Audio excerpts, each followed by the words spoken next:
do you really make every time your song is streamed or downloaded, and how do you collect it? Let me break it down. First, you need to understand that a song has 2 copyrights, and each copyright generates a different royalty. There's the composition copyright, which are the words and music, and that's owned by the songwriters. We call that the publishing side. The other copyright is in the sound recording, which is owned by the artist or the record label, and it's referred to as the master side of things. Anytime a song moves, there are royalties that are owed to the songwriters. For instance, anytime a song is performed publicly, such as on the radio, TV, bars, nightclubs, or streamed on interactive platforms like Spotify, Apple Music, or Amazon Music, the songwriters are owed what's called a performance royalty.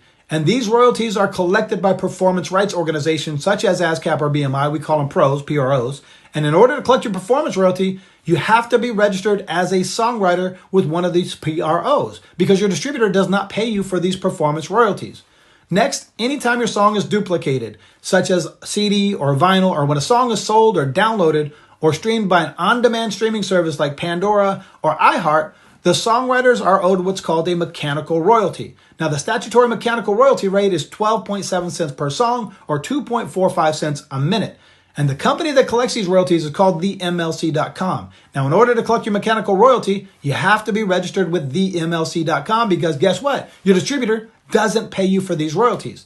Now, let's talk about the royalties that are earned from the master side of your record.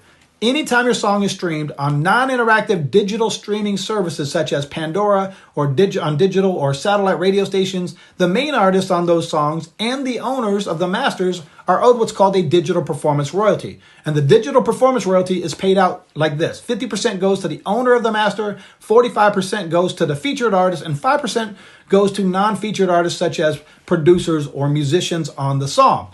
Now, the company that collects and pays out these royalties is called Sound Exchange. And in order to collect these royalties, guess what? You have to register each song with Sound Exchange because your distributor, once again, does not pay you for these royalties.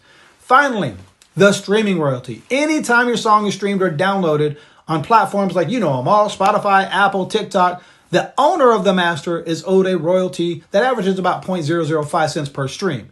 Your distributor collects and pays you your streaming royalties for those royalties. Most of you guys out there just collect money from your distributor and that's all you get, which only accounts for about 70% of the money that you're owed or earning from your song. If you're not registered with each of these companies that I listed today, you're missing out on about 30% of the money that you're owed. Listen, go register, start collecting the money you're owed. I hope this helps. Have a great day.